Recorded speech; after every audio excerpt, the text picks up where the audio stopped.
저는 어제 예전 직장 동료 그리고 선배님 후배들이랑 같이 한잔 하는 시간이 있었습니다. 그 친구들 중에 뭐 대부분 한 7명 정도가 모였는데, 두 분은 아직 회사를 다니고 있지만 5명은 회사를 나와서, 저를 포함해서 회사를 나와서 자기 일을 하기도 하고 다른 회사로 옮기는 친구들도 있어요. 근데 공통적으로 하는 말이 경기가 많이 어려워졌다, 힘들다, 뭐가 좋아졌다고 얘기하지만 체감하는 것들은 바뀌는 게 하나도 없다. 오히려 IMF 때 같은 불안과 두려움이 생긴다, 이런 얘기를 많이 해요. 이런 얘기를 하다 보니 또 채용에 대한 이야기를 할 수밖에 없는 거죠.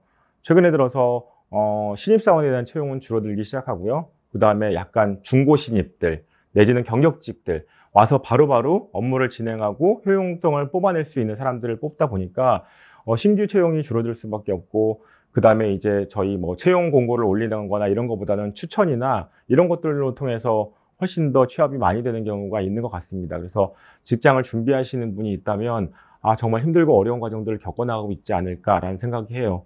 제가 상담을 통해서 요즘에 깜짝깜짝 놀라는 것들이, 예전에는 제가 레저메라고 그러죠. 그 이력서를 작성을 하면 그냥 이력서 하나 가지고 5년, 10년 썼어요. 근데 최근에 들어서는 이력서의 트렌드도 바뀌고요. 나를 어떻게 그 짧은 이 종이 한 장에 나를 알릴까를 알리기 위해서 어마어마한 작업들을 해나가는 것 같더라고요.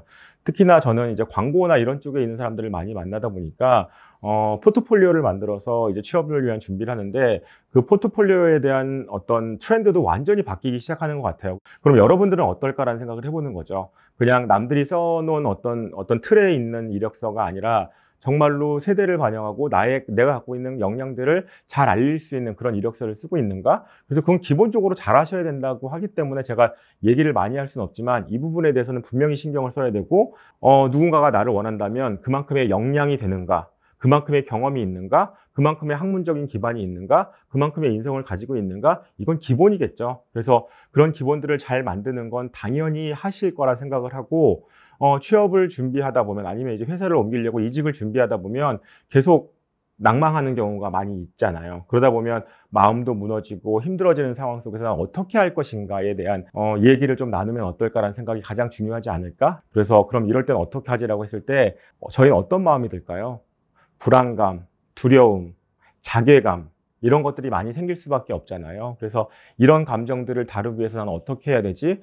불안, 두려움, 자괴감은 감정이기 때문에, 감정은 저희가 가지고 있는 에너지를 어마어마하게 많이 소진시키고요. 그러다 보면 자신감도 떨어지고 자존감도 떨어지고 효용감도 떨어지다 보니 불안과 두려움을 더 키울 수밖에 없는 거죠. 그래서 당연하겠구나, 최근에 들어서 경제가 너무 어렵고 경기가 좋지 않다 보니 채용은 줄어들 수밖에 없고, 예전에 10명이 들어갈 수 있었으면 지금은 3명밖에 못 들어가는구나. 그럼 예전보다 더 힘들고 어려운 상황이 있다는 건 당연하겠구나. 내가 못하거나 내가 실력이 없거나 라고 접근하면 나만 무너지잖아요. 룸이 작기 때문에 경쟁해야 될 사람들 많고, 경쟁하는 상황에서 1, 2, 3, 4가 들어가고 4, 5, 6이 떨어졌지만 1, 2, 3이 그렇게 나보다 뛰어나고 능력이 좋을까요? 내가 그만큼 모자라거나 능력이 없거나라는 차원에서 좀 벗어났으면 좋겠습니다.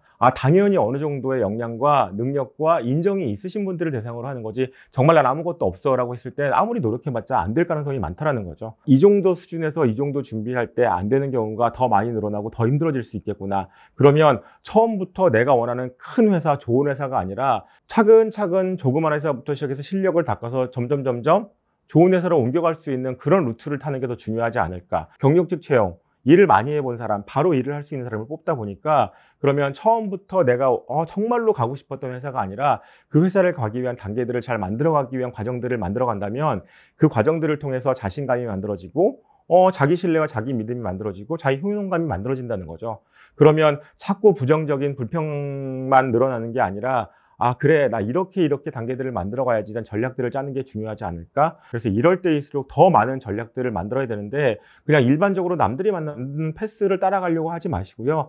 내가 원하는, 나한테 가장 맞는 패스를 따라가는 게 지금 가장 중요할 때가 아닐까라는 생각이 듭니다. 그래서 너무 침체되어 있지 마시고, 부정적인 것에 빠져 계시면 그냥 부정적인 감정에 머무를 수밖에 없으니, 변화를 위한 전략들을 끊임없이 만들어가는 작업들이 여러분들에게 지금 가장 필요하지 않을까. 그래서 루틴을 동일하게 가져가지 마시고요. 새로운 루틴들을 새롭게 만드시고 새로운 전략들을 만들어서 나한테 맞는 어떤 채용의 방법들, 채용의 루트들을 찾아가시는 거를 저는 추천을 드립니다. 그래서 힘들고 어렵지만 힘내시고 더 열심히 노력해 주셨으면 좋겠습니다.